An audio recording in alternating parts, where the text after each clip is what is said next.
Bonjour à tous, bienvenue à notre nouvel webinaire euh, avec Laurent Albi, de la revue technique de marché. Bienvenue d'être là, bienvenue, bonjour Laurent, d'être là aujourd'hui avec nous. On a eu cette fois-ci un peu moins de demandes concernant le sous-jacent qu'on voudrait regarder ensemble. Donc, on a vu avec Laurent qu'on va peut-être faire un peu le CAC. On va peut-être regarder aussi le DAX, comme c'est des indices qui ont marqué des niveaux très hauts cette semaine. Et après, voilà, on va regarder ce que vous proposez comme sous-jacent. Comme d'habitude, on va regarder vos sous-jacents qui vous sont à cœur. Donc, Laurent, je te donne l'écran pour commencer. Merci Falco. Alors, est-ce que vous voyez mon écran? Pas encore, ça va Pas commencer dans deux encore. secondes. Alors, on va le faire tout de suite. Voilà. Voilà, ça devrait venir, voilà. Voilà.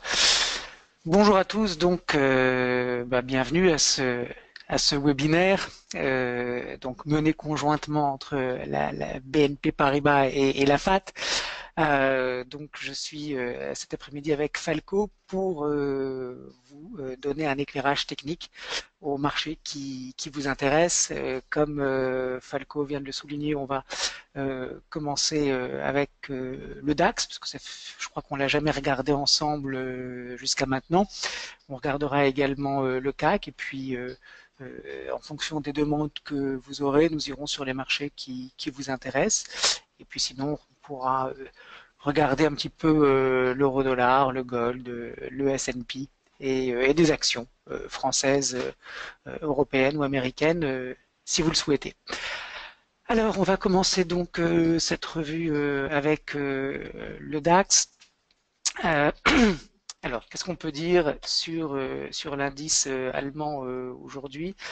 Euh, alors, déjà, euh, à court terme, on voit assez facilement un courant acheteur qui s'est mis en place de manière significative depuis le mois de novembre avec, vous le voyez, cette bougie très longue, le 9 novembre, hein, bougie d'initiation de mouvement sur une zone de support qui avait été validée par le passé, le récent passé, vous le voyez, le 4 novembre, le 30 septembre, et puis on est monté de manière très très significative, très très vive, hein, entre le 2 décembre et puis le 2 janvier, et il y a un changement de rythme sur la progression haussière du DAX, avec, vous le voyez depuis le début de l'année, une hausse qui est d'abord, dans un premier temps, on était dans une tendance neutre, puisque vous voyez, il y avait une zone de support importante à 11 472 qui a été martelée à plusieurs reprises, avec des opérateurs qui à chaque fois ont profité de ce retour sur ce niveau pour soutenir l'indice et passer à l'achat.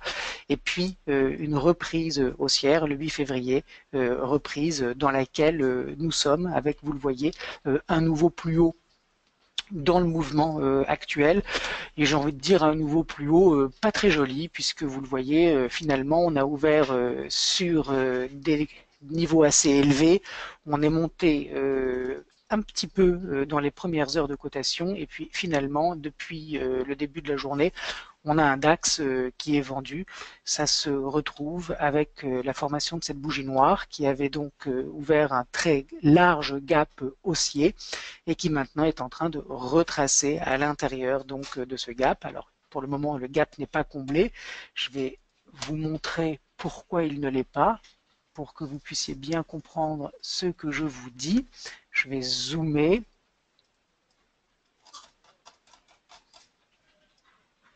Voilà, donc vous voyez cette séance d'aujourd'hui un petit peu à contretemps, hein, par rapport à ce qui se passe dans la tendance, puisque on a ouvert en gap et on se serait peut-être attendu avec la forte dynamique haussière qui a été donc à l'œuvre hier aux États-Unis suite aux propos de Janet Yellen qui ont donné finalement au marché actions ce qu'ils attendaient, un S&P qui a été acheté tout au long de la séance et donc des indices européens qui manifestement n'emboîtent pas le pas puisque vous le voyez, on a une séance de vente. Alors, malgré tout, même si cette hausse du DAX, elle est lente, on est quand même dans un mouvement qui est ascendant. Et ce qui est important d'essayer d'identifier, c'est quels sont les niveaux qui invalideraient ce mouvement ascendant. Alors, vous savez maintenant que la définition d'une tendance, c'est la succession de phases impulsives et correctives, caractérisées par des creux et des sommets qui sont ascendants. Donc, quand on est dans une tendance haussière, et c'est le cas sur le DAX, on va chercher où est le dernier creux ascendant qui, s'il était enfoncé, marquerait une pause dans la hausse et un retour à la neutralité. Alors, on peut, pour faire ça, se mettre par exemple en ligne de clôture et on voit que le dernier creux significatif il est à 11 472 points et le dernier creux de court terme il est à 11 800 points. Si on se met avec les bougies et les mèches, on remarque donc à 11 722 points le dernier creux, c'est-à-dire le dernier pivot haussier, c'est-à-dire c'est sur ce niveau à 11 722 points que nous avons eu une reprise de la tendance haussière suite à la petite correction qui avait eu lieu pendant 3 jours. C'est sur ce niveau que les opérateurs ont finalement considéré que c'était le meilleur prix pour repasser acheteur et vous le voyez tout de suite après on a fait des gaps intraday et ensuite on a fait une grande bougie blanche qui a marqué un nouveau sommet. Excusez-moi. Alors, si on se met en clôture, on voit la différence dans la lecture en clôture et la lecture en bougie, puisque en clôture, on n'a pas encore dépassé le précédent sommet. En revanche, quand on se met en bougie, on voit qu'on a fait un nouveau plus haut.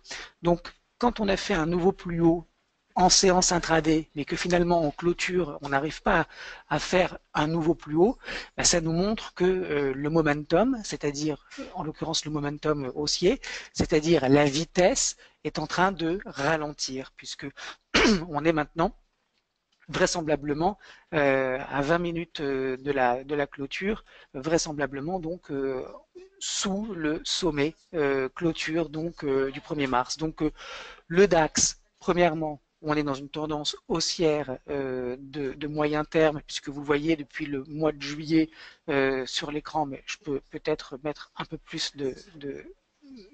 d'historique. Bon, vous voyez, depuis la fin du mois de juin, on est dans une tendance haussière avérée, tendance haussière qui procède par palier, impulsion, consolidation, impulsion, consolidation, et on est maintenant donc dans une phase ascensionnelle avec une vitesse relativement lente. Alors, je vais juste en profiter pour parler du MACD Falco, puisqu'on avait eu des questions. Il y a quelques séances ensemble par rapport au MACD. Et vous le voyez, on a un MACD qui est j'ai envie de dire, en décrue. Alors, le MACD, c'est un indicateur technique qui donne des indications donc sur la puissance du mouvement directionnel. Ce MACD, il est constitué de deux lignes, une noire et une rouge. On va se concentrer que sur la noire. C'est la plus importante. Cette ligne noire, en fait, c'est la différence entre deux moyennes mobiles exponentielles. Oubliez le fait qu'elles soient exponentielles. Exponentielle, ça veut simplement dire qu'on va surpondérer les derniers cours par rapport aux précédents.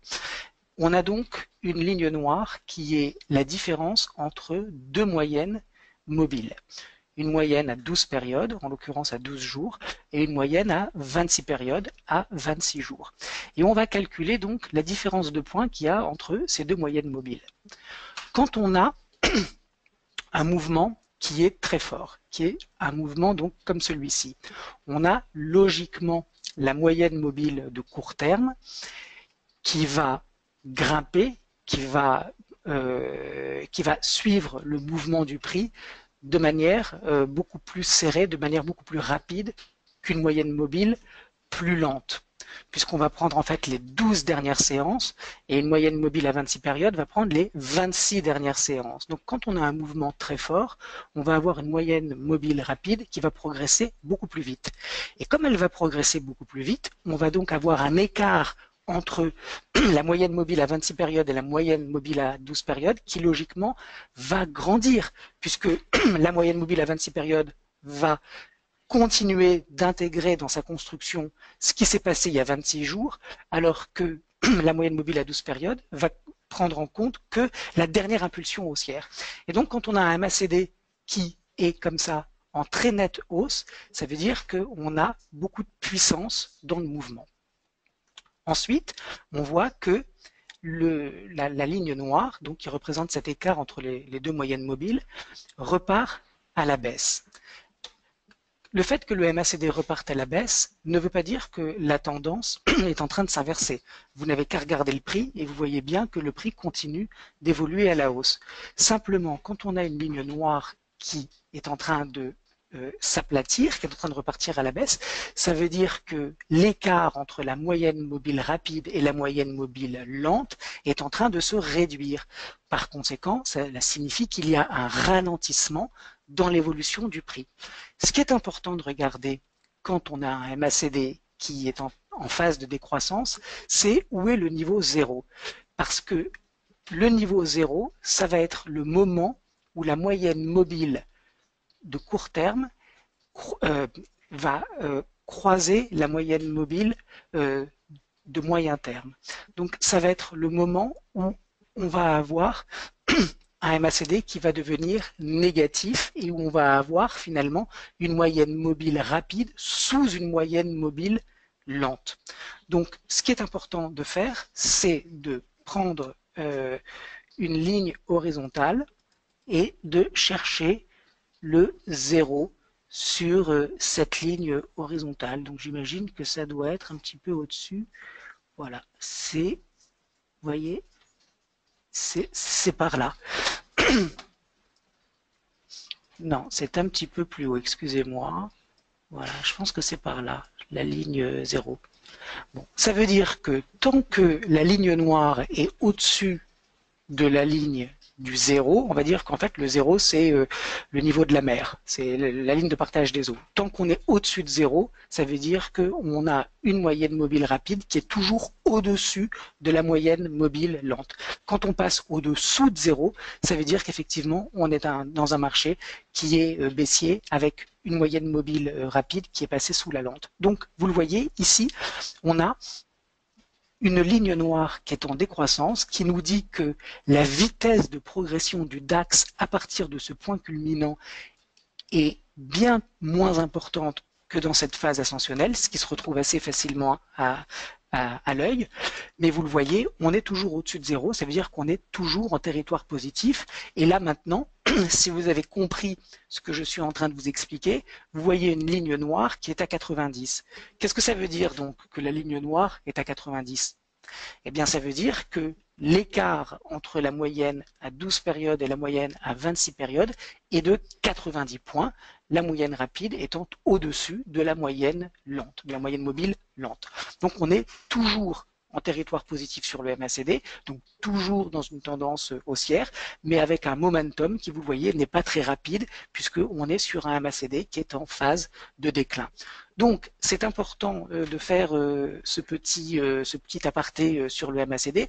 Premièrement, parce que dans ce webinaire, on profite ensemble d'analyser les marchés et d'expliquer un petit peu comment les indicateurs techniques sont construits. Donc, ça, c'est la première chose. Deuxièmement, c'est pour vous permettre de ne pas tirer de mauvaises conclusions en regardant un MACD. On peut être dans une tendance haussière et avoir un MACD qui baisse, puisque ça veut simplement dire que la vitesse de progression est simplement inférieure à la vitesse précédente. Mais ça ne veut pas dire qu'il faut vendre le marché. D'ailleurs, quand vous voyez ici que le MACD a croisé sa ligne de signal, alors la ligne de signal, c'est une moyenne exponentielle à 9 périodes de l'écart entre les deux précédentes. Alors, si c'est un petit peu trop compliqué, c'est pas grave. je vous propose d'acheter des livres d'analyse technique ou d'aller sur Internet et de regarder comment le MACD est construit. Mais en substance, ce que vous devez comprendre, c'est que Wilder, qui a construit cet outil, il a d'abord fait une ligne noire qui représente l'écart entre deux moyennes mobiles, et ensuite il a eu l'idée de mettre en une ligne de signal, qui est en fait, je le répète, la moyenne mobile en 9 périodes de l'écart des deux moyennes mobiles précédentes. Et il a dit, eh bien, quand la ligne noire croise la ligne rouge, c'est effectivement un signal de vente. Regardez comme c'est faux ici. Quelqu'un qui aurait vendu le DAX en pleine ascension parce que la ligne noire a traversé à la baisse la ligne rouge n'aurait fait que perdre de l'argent depuis que le signal a été donné. Donc, ça veut dire quoi? Ça veut dire qu'il faut prendre en compte donc le fait que le MACD a croisé sa ligne de signal, mais il faut surtout prendre en compte ce que fait le prix. C'est le prix que vous tradez, c'est le prix que vous analysez, c'est pas le MACD. On gagne pas de l'argent avec le MACD. On gagne de l'argent quand on a une idée, si le prix valide cette idée. Or, on regarde ici le DAX et on voit que mécaniquement, le MACD s'est dégonflé puisque le cours de l'indice a évolué à plat. Puisque le cours a évolué à plat, c'est assez facile de comprendre que l'écart entre la moyenne mobile rapide et lente s'est mécaniquement réduit. Mais ça ne veut surtout pas dire qu'il faut vendre le DAX parce qu'on a un croisement de MACD à la baisse. Voilà Falco, je pense que c'était important de donner une rapide explication sur la construction du MACD pour que vous compreniez qu'il ne faut pas s'empresser de vendre quand un MACD croise à la baisse et il ne faut pas s'empresser d'acheter quand un MACD croise à la hausse. Il faut regarder ce que fait le prix et voir où est le dernier support dans la tendance haussière et attendre la rupture de ce support pour avoir une confirmation de la pression vendeuse qui apparaît sur le marché et qui a été annoncée par le MACD. Voilà, donc on en a fini avec le DAX et le MACD. Voilà, c'était un point rapide pour que vous ne commettiez pas d'erreur dans vos opérations d'analyse ou de trading et que vous vendiez ou vous achetiez des croisements de MACD. Est-ce qu'il y a des questions, Falco, par rapport à ce que j'ai Non, dit? mais ils sont tous très contents. Thérèse, d'une super explication. Raymond, j'aurais vendu en regardant le MACD, donc très bien. Il y a Patrick qui dit quel indicateur est le meilleur? Alors, ça c'est Patrick qui pose cette question. Oui. Alors, Patrick, vous avez posé une excellente question et je vais vous y répondre de manière extrêmement tranchée et cette réponse va, j'en suis sûr, vous aider pendant toutes vos opérations d'analyse et de trading. Il n'y a pas de meilleur indicateur. Il y a... Ça fait rire, Falco. Non, non, mais c'est très... Je vais expliquer pourquoi. Ça va être une réponse comme ça. Hein. Alors, je vais vous expliquer pourquoi il n'y a pas de meilleur indicateur. D'abord, il y a des familles d'indicateurs. Donc, il faut savoir quelles sont les différentes familles d'indicateurs pour comprendre ce qu'ils peuvent vous donner et ne pas attendre des choses qu'ils ne peuvent pas vous donner. Mais surtout, ce qui est important, c'est que vous devez comprendre la construction mathématique d'un indicateur. Vous devez comprendre la logique qui sous-tend l'indicateur. Parce que si vous la comprenez, ça veut dire que vous comprendrez pourquoi l'indicateur se comporte de telle façon ou de telle autre façon. La deuxième chose, c'est qu'il faut, entre guillemets, épouser un indicateur et rester avec. Parce que quand vous allez comprendre la construction mathématique de cet indicateur et que vous allez le voir évoluer dans toutes les situations de marché possibles, vous allez véritablement être capable de décrypter tout ce que vous dit cet indicateur. Par exemple, moi, je me suis marié avec le RSI. J'adore le RSI. Je trouve que c'est un excellent indicateur.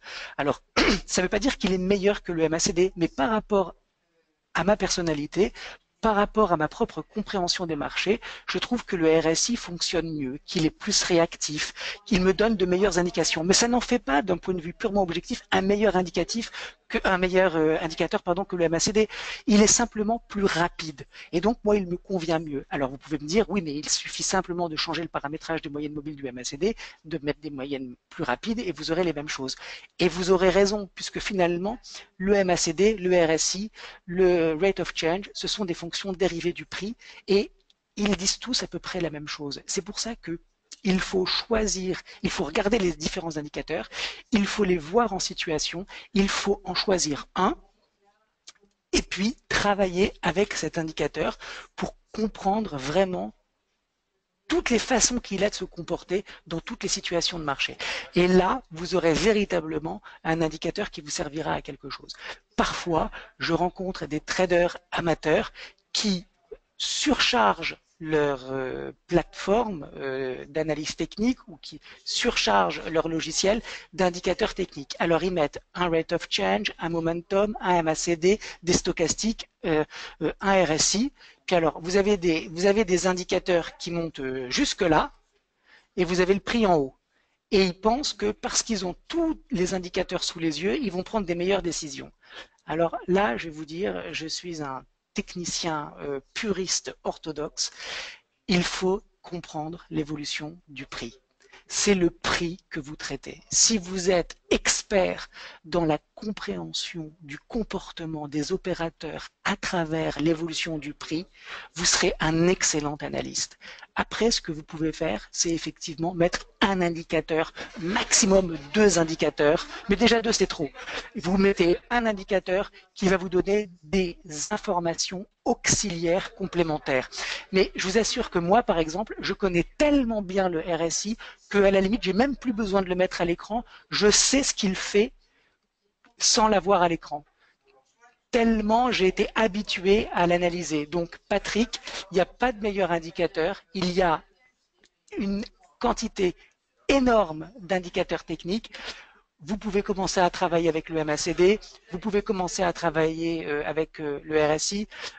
Choisissez l'indicateur que vous voulez et si vous en avez choisi un, eh bien revenez vers nous à travers les prochaines semaines pour nous demander s'il y a des choses que vous ne comprenez pas sur cet indicateur, mais choisissez un et puis travaillez avec. C'est comme ça que vous améliorerez vraiment vos capacités d'analyse.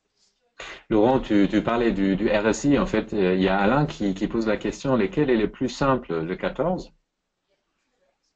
Alors, le paramétrage par défaut, c'est les 14 dernières périodes sur le RSI. Personnellement, j'utilise des RSI en 11 périodes, simplement parce qu'ils me donnent les mêmes signaux qu'un RSI en 14 périodes, mais il me donne des signaux légèrement avancés et il me donne des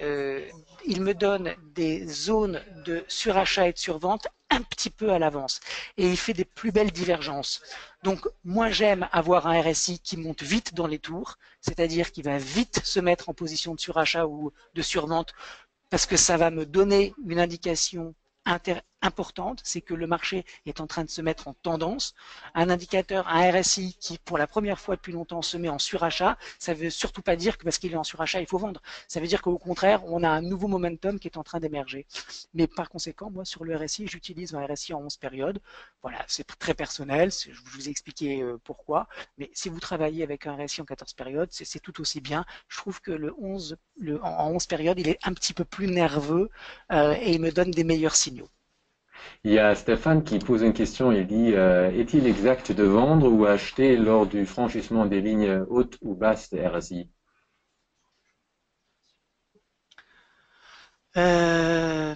Alors, j'imagine que Stéphane veut dire, est-il judicieux de vendre un marché lorsque le RSI qui est en zone de surachat passe sous la ligne paramétrée par défaut à 70? Je pense que c'est ça, la vraie question de Stéphane. Et la réponse est non. Ce n'est pas une bonne idée. Si vous avez un marché qui est en trading range, et donc vous avez un RSI qui va osciller entre 40 et 60. Et puis tout d'un coup, il y a un breakout, très forte impulsion haussière, et on a un RSI qui passe tout de suite à 75, voire 80, parce qu'il est monté comme ça pendant 5 ou 6 séances de manière très forte. Et puis, qu'est-ce qui se passe au bout de 6 séances?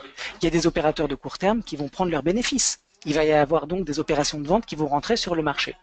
Et donc, il va y avoir un RSI qui va commencer à baisser. Et il va passer en dessous de 70. Est-ce qu'il faut vendre parce qu'il a vendu et parce qu'il est passé en dessous de 70? Surtout pas. Surtout pas. Vous êtes vraisemblablement dans une micro-correction d'une impulsion haussière extrêmement forte et dès que cette mini-correction elle va passer, le marché va repartir à la hausse. Donc il faut beaucoup plus pour vendre un marché. Il faut que vous puissiez constater de la distribution. Ça veut dire que vous voyez que les opérateurs sont en train de travailler le marché et qui sont en train de donner aux amateurs. En fait, la distribution, c'est quand les professionnels vendent aux amateurs une tendance haussière. Donc les professionnels, ce sont tous ceux qui sont rentrés très en amont de l'impulsion haussière. Ils ont tous des gains importants. Et puis tous les amateurs, eux, ils n'ont pas du tout acheté le marché quand ça montait.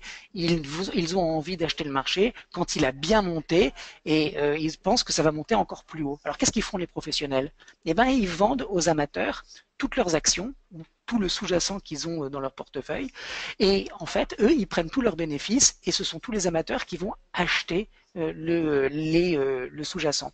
Et donc, il va y avoir des prises de profit jusqu'au moment où le marché va penser que le prix est retourné sur une zone qui est à nouveau intéressante, la correction va s'arrêter et on va repartir donc dans la tendance. Donc il ne faut surtout pas vendre un RSI qui passe sous 70, il en faut beaucoup plus que ça pour passer à la vente. Il faut avoir une figure de retournement, il faut avoir peut-être un décompte héliotiste qui nous montre qu'on est arrivé au bout d'une impulsion haussière, mais c'est pas une bonne idée de vendre uniquement parce qu'on est passé sous 70. C'est pas suffisant. Si en revanche, et j'en aurai terminé, vous avez une tendance haussière qui est en place depuis très longtemps, quel que soit votre horizon de temps, et qu'elle a fait un sommet avec un RSI qui est allé par exemple à 80. Et puis il y a eu donc cette fameuse petite prise de bénéfice dont je viens de vous parler, et puis il y a un nouveau sommet qui se fait. Et là, le RSI, il fait une divergence baissière. Donc vous avez un marché qui a beaucoup monté depuis un certain temps, et vous avez un marché qui fait un nouveau sommet, mais avec un RSI qui fait une divergence baissière. Et en faisant cette divergence baissière, il va ensuite casser le précédent creux, et en l'occurrence, la ligne à 70. Alors là, ça veut dire que effectivement, les chances de continuer de monter sont très très minces et que effectivement, il y a éventuellement une opportunité de vente avec un marché qui va consolider. Mais même en faisant ça, il faut jamais oublier que vous êtes vendeur sur un marché qui vient de faire un nouveau sommet. Il est vrai avec une divergence baissière. Donc même si vous vendez un nouveau sommet avec une divergence baissière et un RSI qui a cassé 70, vous êtes contrarien. C'est-à-dire que vous vous mettez en face de la tendance. Ça veut dire qu'il faut encore plus d'éléments pour, à mon avis, ouvrir une position contrarienne sur un marché haussier qu'un simple RSI qui a fait une divergence baissière et qui a enfoncé les 70. J'ai terminé, Falco. Excellent, Laurent, excellent. Il y a plein de questions et je suis encore désolé qu'on ne peut pas répondre à toutes vos questions. J'essaie toujours de trouver le meilleur question qui va aussi un peu dans la direction du discours de Laurent. Au début de notre émission, je vais demander d'autres sous-jacents qui vous intéressent. Donc, Laurent, juste pour ton info, il y a Stéphane qui s'intéresse pour l'or, il y a Michel qui est intéressé par Renault, il y a Patrick qui aimerait bien regarder le WTI. Et dans tout ça, il y a Sylvie qui demande, peut-on regarder les RSI sur le DAX? Mais bon, peut-être on peut le faire sur un autre sous-jacent pour comparer les effets avec les MACD. Et je trouve que ça, c'est quand même une question assez intéressante. Et peut-être on fait ça avec un nouveau action ou peut-être avec l'or ou avec le WTI. Comme ça, on fait en même temps. Ou le CAC 40 d'ailleurs, oui. Et, Est-ce que tu veux, Falco, qu'on regarde le CAC 40 ou on passe oui, directement bien aux sûr. questions? Bah oui, bien sûr. On a D'accord. encore 28 minutes, donc voilà. Ok. Alors, on va regarder, on va mettre, voilà. Alors, regardez. On va mettre donc le CAC 40. Alors, bon, de toutes les façons, l'analyse du CAC 40, elle n'est pas très intéressante une fois qu'on a fait l'analyse du DAX, parce que bon, euh, on est sur des marchés qui sont corrélés, c'est-à-dire que la majeure partie du temps, on a un CAC et un DAX qui vont dans le même sens. Alors effectivement, la vitesse est différente. Parfois on a le DAX, d'ailleurs c'est pas parfois, souvent on a un DAX plus robuste et plus fort que le CAC, et puis parfois, malgré tout, on a un CAC qui est plus fort, mais c'est simplement une question de vitesse. Donc sur le CAC, il n'y a pas grand-chose à dire. On est là aussi dans une tendance haussière. On voit la différence dans la montée ici avec cette montée ici. Ça, c'est très impulsif. Ici, c'est beaucoup plus construit. Qu'est-ce que ça veut dire que c'est construit? Ça veut dire que on a une résistance, on vient tester la résistance, on cale sous la résistance, on dépasse la résistance, on se sert de la résistance comme support, on repart à la hausse. Vous voyez, donc c'est ici, cette hausse, elle n'est pas du tout construite. Vous voyez, à partir du 6 décembre, sur le CAC, on monte en quasi ligne droite. Ça veut dire que toute pression vendeuse est littéralement étouffée. Là, on voit que c'est beaucoup plus raisonné, qu'il y a moins d'euphorie, il y a moins d'émotion, donc, et on est donc sur un marché qui procède en escalier et qui, comme le DAX, fait un nouveau plus haut dans le mouvement, mais qui, comme le DAX, est vendu, puisque vous voyez, c'est une bougie noire, qui, comme le DAX, a fait un gap haussier et qui, comme le DAX, n'a pas comblé ce gap haussier. Donc, vous voyez, c'est exactement la même chose. Alors, une fois qu'on a dit ça, et qu'on regarde donc le RSI et le MACD, on voit ici donc que le MACD croise sa ligne de signal, mais que le DAX, que le prix pardon ne baisse pas de manière significative. On voit ici que le RSI lui continue de faire du surplace et que c'est vraiment à partir de ce niveau que qu'il se met à baisser. Alors, je vais vous donner un truc. Qu'il faut que vous reteniez, c'est que le paramétrage du RSI par défaut, c'est donc 14 périodes avec les zones de surachat, de survente, de surachat et de survente qui sont à 70 et à 30. Mais en fait, il faut que vous sachiez que ces zones à 70 et 30, elles bougent avec le marché. Ça veut dire que quand vous êtes dans un marché très très fort à la hausse, le RSI en général ne trouve pas son support à 30 mais à 40 et il ne va pas trouver sa résistance à 70 mais plutôt à 80. Donc ça veut dire que vous avez 70 et 30 paramétrés par défaut, mais quand vous avez un marché qui est très haussier, eh bien ces deux lignes de signal horizontales, 70 et 30, elles vont se décaler à la hausse et ça va devenir 80 et 40. De la même manière, quand vous avez un marché qui est très très baissier, eh bien la borne haute de surachat d'un marché baissier, elle ne va pas être à 70 mais elle va être à 60 et la borne basse, elle ne va pas être à 30 et elle va être à 20. Donc le RSI neutre, c'est 70-30, le RSI dans un marché haussier, c'est 80-40 et les bornes dans un marché baissier, c'est 60 et 20. Ok? Donc ici, vous avez un marché qui est très fort. Et donc vous avez un RSI qui logiquement s'est arrêté à 40. Enfin bon, en l'occurrence, il s'est arrêté un petit peu plus bas. Il s'est arrêté à 38. Mais dans l'esprit, vous voyez bien que c'était autour de 40 que le RSI est reparti à la hausse. Alors, quand on regarde juste le RSI, on voit que on est là aussi dans un mouvement qui est ascendant, mais qu'on est très très loin des zones préalables de surachat à 80. Ça veut dire quoi? Ça veut dire qu'il y a largement de la place pour le CAC pour monter, qu'on n'est pas du tout dans une zone de surachat. Quand on sera effectivement autour des 75-80, ça voudra dire qu'on est peut-être, et encore, il faudra voir comment on arrive dans cette zone, mais qu'on sera vraisemblablement sur un marché qui aura pas une capacité à baisser, mais qui vraisemblablement montera moins vite quand il arrivera sur cette zone que ce qu'il monte actuellement. Vu que maintenant il est déjà lent dans la montée, ça veut dire que quand on va arriver vers 70-80, on sera quasiment en tendance plate avec un biais légèrement haussier. Donc voilà ce que ça nous dit sur le RSI, qu'on a de la place pour monter. Alors ce que je dois vous dire également, c'est que les lignes de tendance fonctionnent bien. sur le RSI. Ça veut dire que souvent, j'ai tracé des lignes de tendance haussière sur le RSI et souvent le RSI cassait sa ligne de tendance haussière avant le prix. Ça me donnait une indication de faiblesse du marché. Ceci fonctionne particulièrement bien, je trouve, quand on met un RSI en 11 périodes et qu'on arrive à tracer des lignes de tendance haussière. Il ne faut surtout pas forcer le marché, il ne faut pas tracer des lignes de tendance absolument, mais quand vous arrivez à tracer une ligne de tendance sur un RSI, et je vous rappelle que pour tracer une ligne de tendance en analyse technique, il faut impérativement 3 points.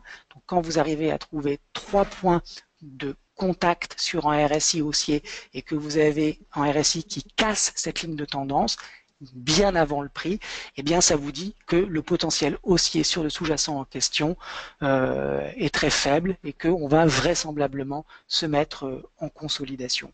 Donc là, regardez, on va voir si on y arrive à tracer une ligne de tendance sur ce RSI. Alors, ce que je vais faire, c'est que je vais faire ce que je vous ai dit. Je vais me mettre en 11 périodes. Je vais me mettre comme ça. Et vous voyez, là, en l'occurrence, j'ai pas de ligne de tendance possible. Si je pars d'ici, j'ai un point de contact ici, un point de contact ici, mais j'ai pas de point de contact ici. Si je me mets ici comme ça,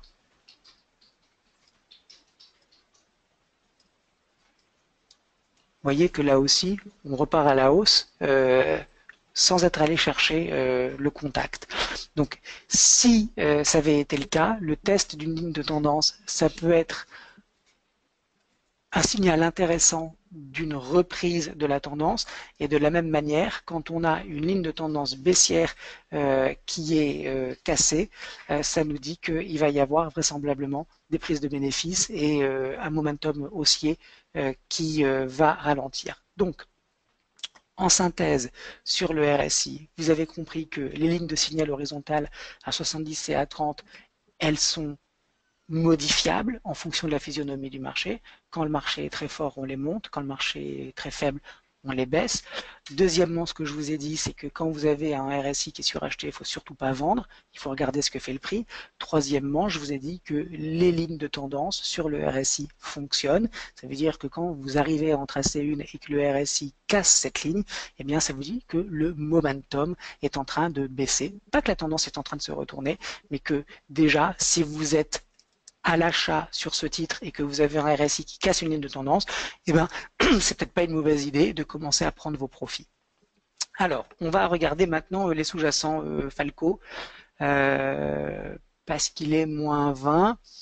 Alors, Ouais. on va regarder l'or, puisque c'était une question, je crois. Ouais. Alors, le gold, qu'est-ce qu'il fait? Alors, hier, il y a eu une réunion de la Réserve fédérale aux États-Unis. Le discours de Janet Yellen, pour résumer, c'est que la Réserve fédérale va donc continuer de monter les taux cette année, mais elle s'est montrée prudente. Donc, il y a toujours cette recherche par les opérateurs de la tonalité, de la rhétorique qui est utilisée par la Réserve fédérale. Est-ce qu'elle est ce qu'on dit en anglais hawkish ou est-ce qu'elle est dovish? Là, en l'occurrence, on a une Janet Yellen qui nous a dit que elle allait monter les taux, mais qu'elle allait le faire vraisemblablement 3 fois, mais qu'il n'y avait pas suffisamment d'éléments tout de suite pour envisager d'ores et déjà plus de remontées. Donc c'était déjà pricé par le marché. Tout le monde s'attendait avant hier à ce qu'elle dise ça. Et tout le monde s'attendait à 3 remontées des taux et tout le monde s'attendait à ce qu'elle remonte les taux hier. Donc en fait, les taux d'intérêt qui avaient déjà monté en anticipation de ce qui allait être dit, et bien finalement hier ils ont baissé parce qu'il n'y a pas eu un nouveau catalyseur pour continuer de les propulser à la hausse. Et donc le marché, entre guillemets, a été un petit peu déçu.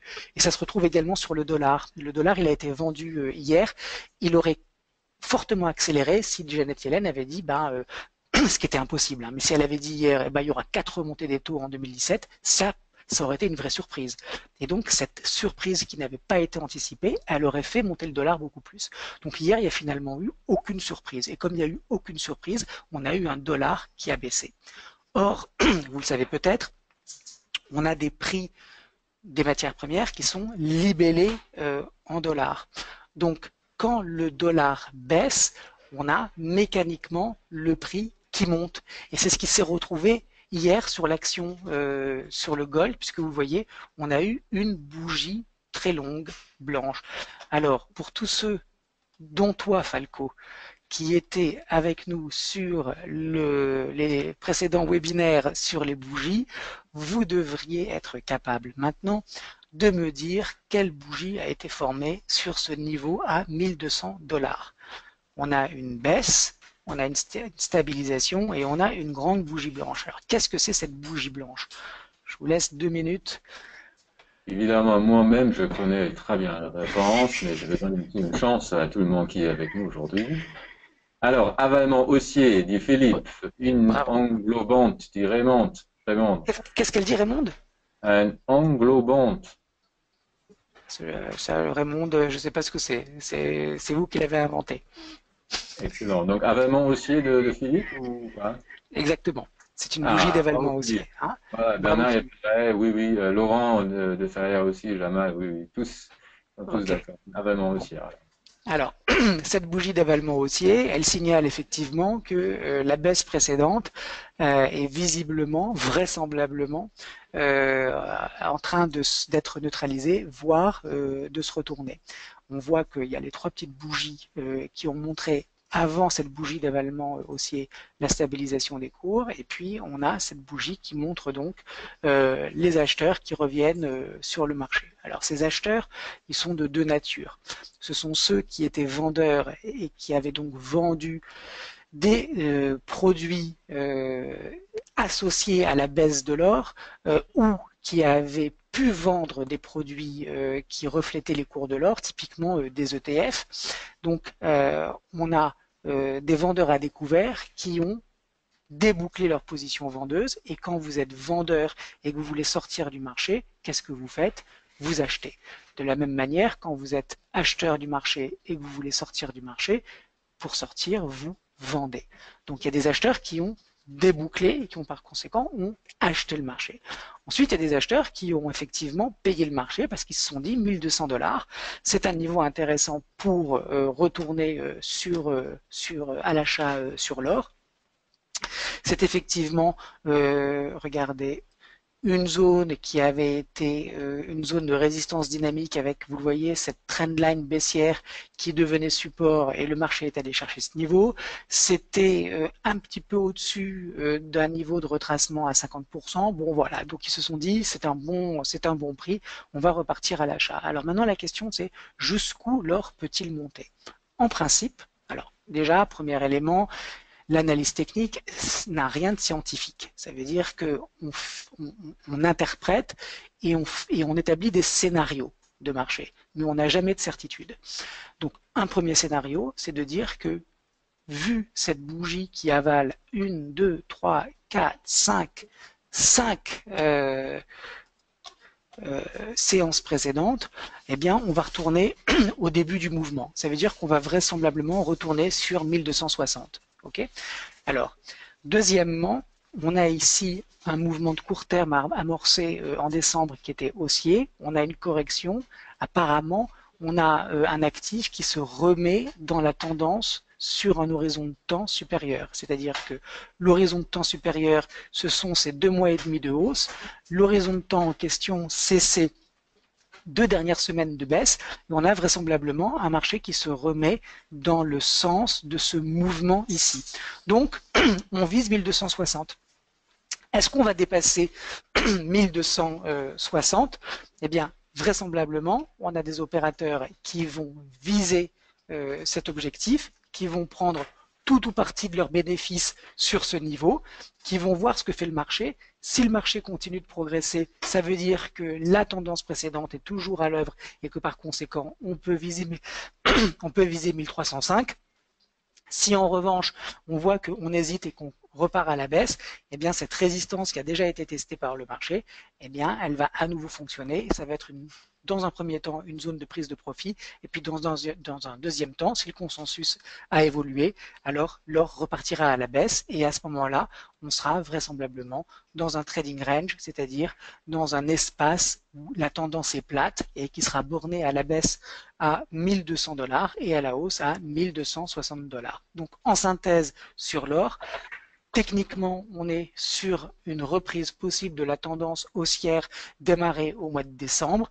Cette tendance devrait continuer de se déployer jusqu'au précédent sommet. Là, pour le coup, si on franchit, ça veut dire que on va faire un nouveau sommet et qu'on va aller à 1300 $. Si en revanche, on voit qu'il y a une prise de bénéfices importante de la part des opérateurs, alors le risque c'est de repartir en range avec un or qui oscillerait entre, comme je l'ai dit, 1200 et 1260.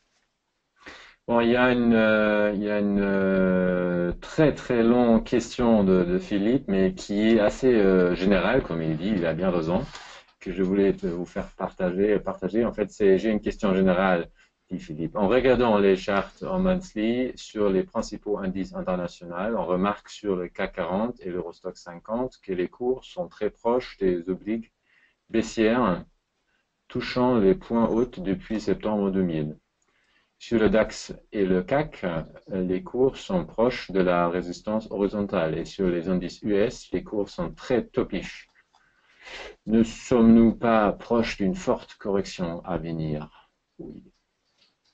Alors, je vais essayer de vous montrer ce dont Philippe parle. Donc, il parle vraisemblablement de cette oblique qui démarre donc en 2000. Qui est allé tester ce niveau en 2007, j'imagine, voilà. Ensuite, c'est là que ça se complique. Ça se complique parce que... Attendez, alors est-ce que si on se met en log, ça change quelque chose? Attendez, hein.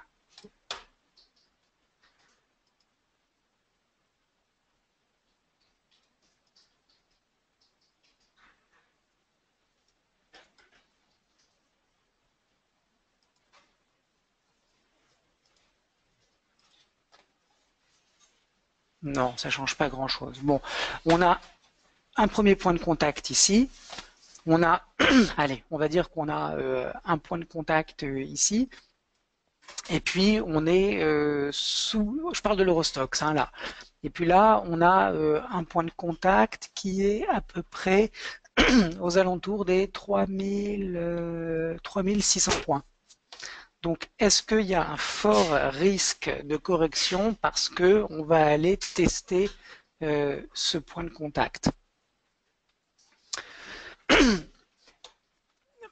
Alors, moi, dans ma façon de regarder les choses, je vais plus me concentrer sur ce qui se passe ici, Philippe, parce que on peut tout à fait... alors attendez, je vais déplacer tout ça pour vous permettre de mieux voir. Voilà, j'enlève tout. Voilà, pour que vous puissiez voir.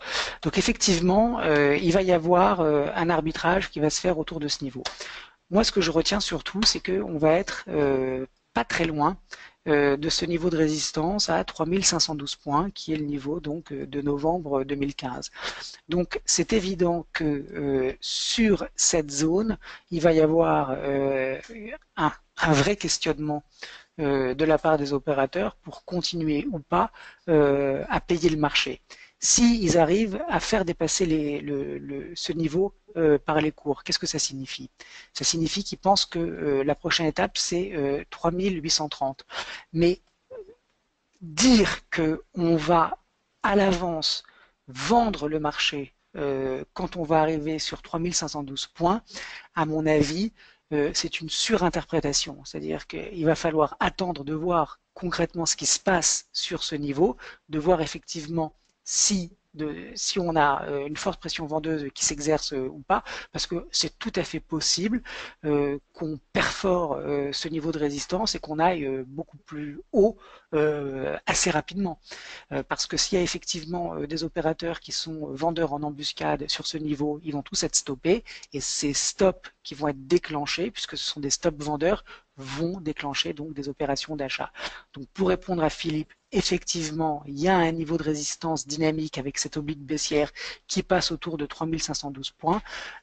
Personnellement, anticiper un très fort retournement baissier parce qu'on va aller chercher ce niveau, c'est quelque chose que je ne fais pas. Je ne dis pas que ça ne va pas se passer, mais je dis que en ce qui me concerne, je n'anticipe pas un fort retournement simplement parce qu'on retourne au contact de cette oblique baissière. Il va falloir attendre de voir ce qui se passe pour effectivement assister au retournement ou au contraire au dépassement. Alors, on a fait ici une sorte de double creux. Donc quand on fait la projection de ce double creux à la hausse, le 100%, il est, vous le voyez, sur ce niveau ici de résistance. Ça veut dire que entre 3600 points et 3700 points, il va y avoir effectivement une hésitation possible du marché. Mais on ne peut pas conclure à l'avance dès maintenant que ça va être un niveau de retournement majeur. En tout cas, moi, je ne le fais pas. Excellent, merci beaucoup Laurent. Donc il nous reste 7 minutes maintenant et on a encore le WTI et Renault. Qu'est-ce qu'on fait Laurent? Eh ben, on va regarder Renault rapidement, puis après on regardera le WTI. Excellent. On va faire les deux. Patrick et Michel, ils vont être très contents à mon avis. Alors, Renault, il faut que je le trouve. Alors, Renault. Bon, vous voyez que quand on met 5 années d'historique en bougie hebdomadaire, il n'y a pas de tendance. Hein. C'est-à-dire que on fait des sommets qui sont baissiers et on fait des creux qui sont ascendants. Donc il y a une compression du prix en hebdomadaire sur Renault qui fait que pour le moment, il n'y a pas de tendance avérée haussière ou baissière. Quand on se met par exemple sur un horizon de temps beaucoup plus large, on voit, regardez, on voit une première impulsion, ça c'est nettement haussier. Ensuite, on voit là aussi cette impulsion, c'est nettement haussier. Puis là, c'est assez facile de voir sur Renault que on est dans une tendance plate avec des prix qui sont en train d'être comprimés. Donc ça, c'est la première constatation. Alors, si on passe maintenant sur du plus court terme, voilà, on voit que on a mis en place, attendez, j'enlève tout ça pour vous permettre de bien voir, il y avait un petit range sur Renault. Donc déjà, regardez, depuis juillet 2016, la progression elle est très lente, puisque on était grosso modo en clôture en juillet à 70 et qu'on est en clôture aujourd'hui à 80. Donc on peut vraiment pas dire que ça progresse rapidement. On voit bien que on est sur des sommets qui ont été équivalents, puis on a fait une échappée ici avec un dépassement de ce niveau et dès qu'on a dépassé les 80 €, on a fait ensuite du surplace. Ce surplace, comme je vous le disais tout à l'heure, avant d'avoir la résolution du trading range par une sortie haussière ou une sortie baissière, on ne peut pas trop savoir si c'est de l'accumulation ou de la distribution. En l'occurrence, sur Renault, c'était de la distribution. Pourquoi? Puisqu'on a fait du surplace pendant environ de décembre à mars, ça fait presque 3 mois. On a fait du surplace pendant un trimestre et puis finalement on sort par le bas. Donc ça veut dire que on a une pression vendeuse nouvelle qui apparaît sur le marché et que le risque par conséquent, alors premièrement il va falloir attendre la fin de la semaine, c'est-à-dire demain soir pour voir si on clôture vraiment sous cette zone de support à 80 €, 43 voire 50, mais si on clôture dessous, ça veut dire que vraisemblablement, Renault va retourner sur cette zone à 72 euros. Est-ce que j'ai une conviction forte par rapport à ce que je viens de vous dire? Non. Pourquoi? Parce que justement, on est dans une consolidation latérale. Et dans les consolidations latérales, Qu'est-ce que ça veut dire que ça consolide? Ça veut dire que on a le camp des acheteurs qui est de force à peu près égal au camp des vendeurs. Et donc, on a un prix qui est comme ça, qui oscille, qui n'a pas de direction, il n'y a pas de consensus. Donc, ça veut dire qu'en consolidation, il suffit d'une nouvelle ou il suffit qu'il y ait un nouveau catalyseur pour que un des deux camps prenne l'ascendant sur l'autre et qu'on fasse un nouveau mouvement qui n'a pas vraiment de sens et qui va aller à l'encontre du précédent jusqu'au moment où il va y avoir un nouveau catalyseur et puis on va repartir à la baisse. Alors moi j'imagine que Renault est en train de baisser parce qu'il y a un nouveau scandale qui est en train d'émerger avec ce que les journalistes appellent déjà un Renault Gate qui serait à peu près l'équivalent d'un Dieselgate pour Volkswagen. Donc j'imagine que c'est pour ça qu'il y a des dégagements, mais en même temps on voit que ça baisse pas énormément. Il suffit que dans 3 semaines, il y ait une nouvelle qui nous annonce que finalement, il n'y a pas de Renault Gate et qu'ils n'ont pas triché pour que ça reparte à la hausse. Voilà, on est typiquement dans ce genre de situation qu'il faut éviter parce que on peut rapidement être mis en défaut par le marché vu qu'il n'y a pas de tendance forte. Donc premier élément sur Renault à moyen terme, on a cassé un support, donc a priori on va aller à 72. Est-ce que les probabilités pour qu'on aille à 72 sont très élevées? Pas vraiment, parce qu'on voit bien qu'on est sur une tendance plate, donc on pourrait tout à fait réintégrer ou aller à 72 de manière assez lente. C'est un marché qui n'est pas très intéressant, et je crois que c'est ça qui vous intéresse. Est-ce qu'il y a une opportunité sur Renault ou pas? Franchement, pour le moment, quand je regarde le chart hebdomadaire, j'en vois pas trop. Alors, on va regarder le WTI avant de nous quitter. Il reste 2 minutes. 2 minutes, c'est assez pour regarder Un peu plus même, on peut dire 3. Allez. Le WTI. Alors attendez, il faut juste que je le trouve. Mon WTI. Voilà. Donc, je vais faire un petit peu le ménage sur mon chart pour que vous regardiez un petit peu ce qui s'est passé. Donc, WTI, on a eu une première impulsion haussière. Ça c'était pendant toute cette période entre janvier et avril, juin même 2016. Ensuite, on a fait un pullback, on a consolidé, on a un baril qui a aussi entre 50 et 40. On a fait une sortie haussière.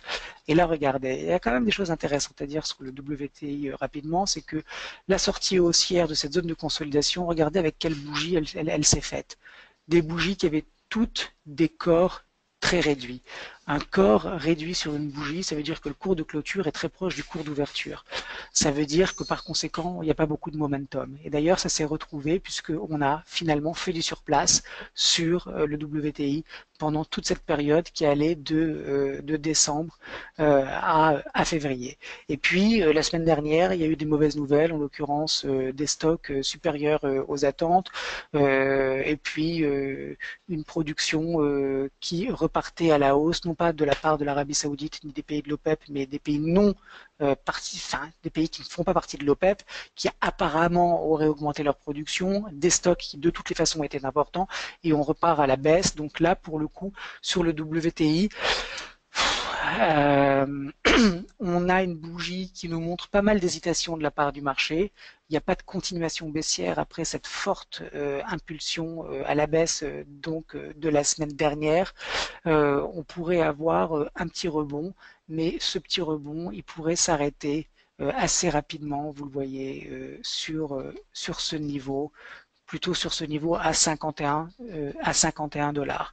Ça veut dire que soit effectivement on repart et on franchit 51 et ça veut dire qu'on va vers 55, soit on a de la pression vendeuse qui s'exerce sur le marché dès le nouveau contact sur ce niveau à 51 et on repart à la baisse. Pour le moment, en tout cas, sur le WTI, on est sur des creux qui sont ascendants, on est sur des sommets qui le sont également, mais on voit que c'est c'est très mou. Les creux, vous les voyez, enfin vous le voyez, ils sont pas très espacés les uns des autres en prix, puisque regardez, quand on se met en clôture, il y a eu un creux à 42 et puis un autre creux à 43, puis un autre à 43,50. Vous voyez, donc vraiment, ce sont des creux qui sont très proches les uns des autres. Ça veut dire qu'il n'y a pas beaucoup de momentum haussier. On monte donc de manière assez lente, de manière corrective. Corrective, ça veut dire qu'on a des retracements qui sont très importants à l'intérieur des impulsions précédentes. On réintègre la zone de consolidation. Donc le WTI, moi, mon opinion, c'est on est toujours haussier, mais avec cette rupture de support, on pourrait peut-être aller plus bas, typiquement vers les 43 dollars. Donc un marché qui donne pas des signes clairs, qui est un petit peu ambigu. Et par conséquent, tant que les niveaux à retenir, parce que c'est factuel, tant qu'on reste sous 51 dollars, on a une impulsion baissière possible qui est en train de se mettre en place. Si on redépasse au-dessus de 51 dollars, ça veut dire que c'est ce mouvement-là qui prédomine et qu'on va aller sans doute retourner sur 54 dollars, voire 55 dollars. Mais bon, voilà, c'est pas très net ce que le WTI est en train de faire. Voilà Falco. Bon, merci beaucoup Laurent. Donc on est arrivé malheureusement déjà à la fin de notre heure avec Laurent Albi, président de la FAT.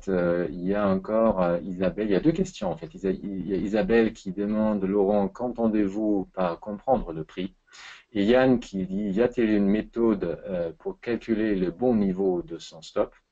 Mais ça, c'est des questions qu'on va pas traiter aujourd'hui et on va le faire la semaine prochaine à 17 heures jeudi. Laurent, t'es Oui, d'accord?